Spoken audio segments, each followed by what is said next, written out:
Hi, I'm Joan Newcomb, and today's morning musings is Gremlins and Nematodes. I'm doing a series of daily morning musings, and I'm using posts from my blog, Adventures in Density and Effort. Now, I wrote these a while ago, and if I encounter anything that is out of date, I will give you the most recent information. At the end, I will summarize the topic based on all that's going on in the world today. Also, I have some special offers, so stay tuned to the very end to see what they are. Gremlins and Nematodes. My mother has a gremlin in her house. It makes things go flying out of your hands. She told me about it years ago. She was in her kitchen with a fresh pan of lemon bars when they suddenly flipped over onto the floor. The same kind of thing has happened too many times to me in the time that I've been here. I used to think it was confined to the kitchen, but this week the dropper top to morphine and the syringe to administer it went soaring into the toilet. Today I went to use a roll of toilet paper to blow my nose, and it jumped from my hand and rolled under my mother's hospital bed. Paranormal experts have found poltergeist activities near where teenagers live, and there's a 16-year-old in that townhouse on one side of us, a 12-year-old on the other side. But I think this is a slightly different category, and I think it's specifically attached to my mother. Often these incidents are preceded by a fleeting negative thought, which got me thinking about the kind of beings that operate on this level. There's a whole spectrum of non-physical energies.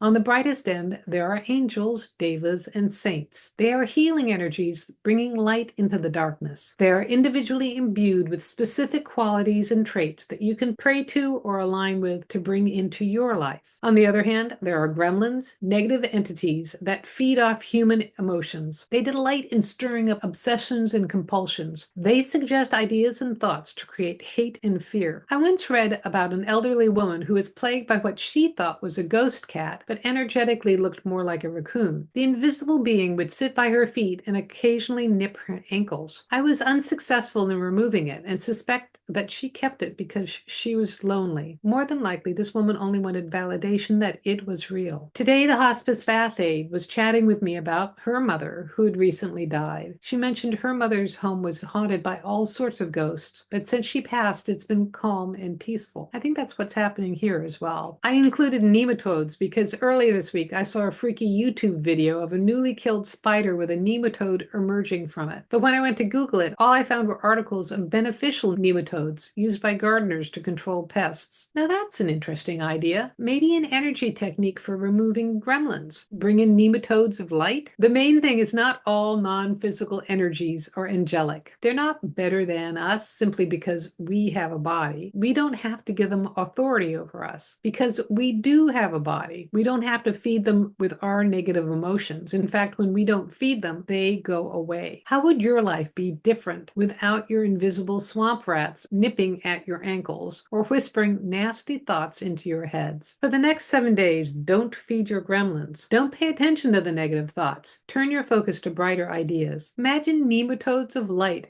going into the gremlins, or make up your own technique. And try this for a week and see what happens. And let me know in the comments below. I love to read your comments. That does give me some ideas because I am dealing with some circumstances of someone dealing with negative family patterns, and what would it be like if I just inserted nematodes of light to help change that? Because I think that often we do things like fully embody the negative dysfunctional patterns of our family in order to transform them in our life. And I also think about in the world today, you can take a look at there are groups of people who are filled with hope and joy and are going forward to bring light and do good things to the world. And then there are people who are filled with negative predictions of doom and gloom. We're all going to hell in a handbasket. And that really does feed into the emotional collective cesspool of the world. Now, this idea of negative beings feeding off of us, that's actually an old perspective that I don't have anymore because I think that we're all consciousness. But I do believe that there is kind of a collective cesspool in the world of all of our negative thoughts, and we can become more susceptible to it when we're stuck with our dysfunctional patterns. And when we can break free of those patterns, we become less and less affected by that negativity. So it's something for you to try this week yourself. Let yourself detach from these negative energies, turn your focus on all the positive things that are going on in the world today, and see what happens. And if you like these videos, please share them with your family and friends and on your social media. And please click the like button and follow or subscribe. And that way you're telling the algorithm to get this out to as many people as possible, because there's someone out there who really needs to see this information. And if you want a free sample of one of my consciousness techniques, click on the link below to the skybox technique. It'll give you a drone's eye perspective of the world, viewing it as consciousness and giving you more information on what's going on in your life today. And if you want some manifestation techniques, click on the link below to Manifesting Money and Miracles. It'll give you some basic energy techniques to completely transform your external reality. And if you want a personal session with me, click on my link to private sessions. I do half-hour and 1-hour sessions where I take a look at the essence of who you are and what's going on in your life today. And then I can answer any questions that you might have, whether it's about relationships, about your job, money, what's coming up in your future. And I can also talk to your deceased loved ones, and it's all recorded just for you. And if you want to learn how to do this for yourself, that is, navigate your life as consciousness with the help of some of my consciousness techniques, Manifesting Money and Miracles is a great preparation for my coaching special, where I work with you one-on-one and give you specifically chosen consciousness techniques so that you can transform your life. And you can find out more at my website, joan-newcomb.com. So go to my website, joan-newcomb.com, and I'll see you tomorrow in another Morning Musings.